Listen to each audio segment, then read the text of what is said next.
You know, Nick, I think one of the signs of a truly effective leader is one that's able to adapt to changing circumstances and to be able to anticipate them ahead of time and to make those changes and accommodations. So when those stressors hit, you're able to manage them because you've put things in place. And I see Sifton in that light.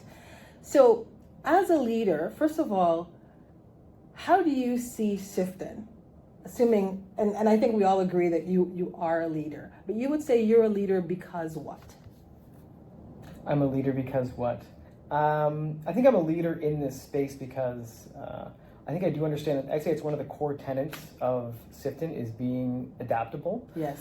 And not only being adaptable, I guess, to the market, but being adaptable internally. To be able to utilize the individuals and expertise that you have to strike out in new ways to accomplish new goals. So I think a good example of this, I've actually been involved with West 5 for some time in various different ways, because I actually did the electrical design for the Sifton Center when I was working at a consultant firm. Okay, okay, I didn't know that. Yeah, so I had that touch point. So you were poached.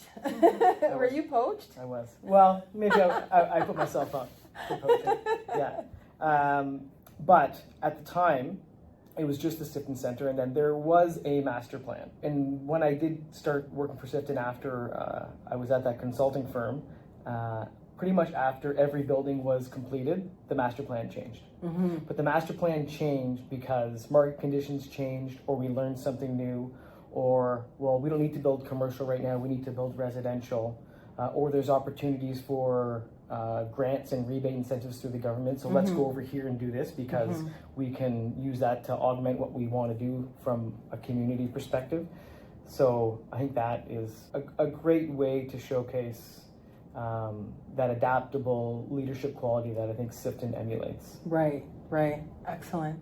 You touched on something that is very sort of in my wheelhouse, and that is working with the government and getting grants and that kind of thing, and how that supported your R&D for Sifton. Can you speak to that a little bit? Yeah, for West 5, sorry. Yeah. So there's a few things that we were involved in, and like right now I'm actually looking to hire someone through one of those rebate incentive programs to help facilitate other rebate incentive programs. So it's a very big part of how we are able to engage in sustainable projects and just lowering that bar. Yes. So solar was a big one here. So there were some rebate incentive programs for some of the solar carports that we looked at. EV charger adoption. So we installed some EV charger stations as part of that as well. We were looking at 1325 Riverbend, the apartment building, Helio. The new one, yeah. So the triple pane fiberglass windows, that was part of an Enercan funding study. Same thing with the thermal breaks on the balconies, another Enercan funding study. And now we're involved in one right now with Enercan as well for the microgrid, which interconnects all of the buildings in West 5 as it stands right now. And we have a 2 megawatt battery connected to those buildings so that we can be islanded. And this is in partnership with London Hydro and S2E. And we're looking to see how does that react to the grid? What does it do in blackouts? Can we island it safely? How does it affect the buildings? What's the customer experience like? And then is there any kind of economic use for this microgrid after the experimentation phase is done? Right.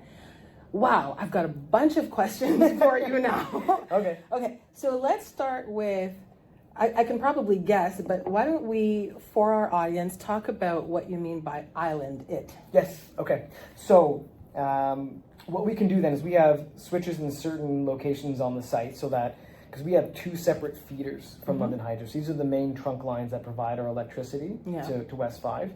And what we can do is we can basically disconnect ourselves from the grid, and we would run autonomously from our battery for a limited period of time.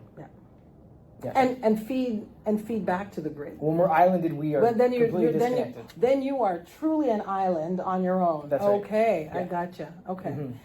In terms of going back to sort of policy and grants and the government, is there something that you've been able to identify throughout this journey that you said, gosh, they've really tied our hands, or we wish that they would be a little bit more accommodating or open to this particular concept? Have you identified one or several things that? Yeah, West 5. So, it is. So I think private industry moves a lot quicker than government and policy. So we were always a lot further ahead than the local distribution companies, LDCs, your local hydro provider. And then you go up the chain from there. And they were all very regimented because, and there's a reason for this, like the grid is meant to be one-way energy supply. It was designed way back when, and it is not built-in adaptability for having smaller distribution. So one of the biggest challenges actually was community net metering. So West 5 is striving to be a net zero energy community, but every one building likely cannot achieve that on its own. We'll look at the apartment building and let's say it only achieves 30 or 50% of net zero energy. But then we have our car park, which has no load, and it's like 90%. Right. So what we were trying to do is say, hey, can we just balance this as a community for our net zero status? And it took years and years and years, but they're on board now. Oh, okay. Excellent. We are required to submit reports and documentation to the Ontario Energy Board. And Sifton is the only required filing. Because you're so unique. Yeah, we're very unique. So they've now come around. Okay. But I would say it's probably taken 7 years or so for them to fully understand. And now we're in on the ground floor with them, talking with them and with our LDC about how they can better service us to help us achieve those goals. Wow. Well, congratulations. Because I had another interview yesterday and we were talking about the challenges of regulation and it takes so long for the government to move on things and how it's really putting Canada in a kind of a beyond, not a net zero, but really in this sort of as late adopters for so much of the technology, and not just specific technologies, but entire systems. Yes. That would help to put us ahead.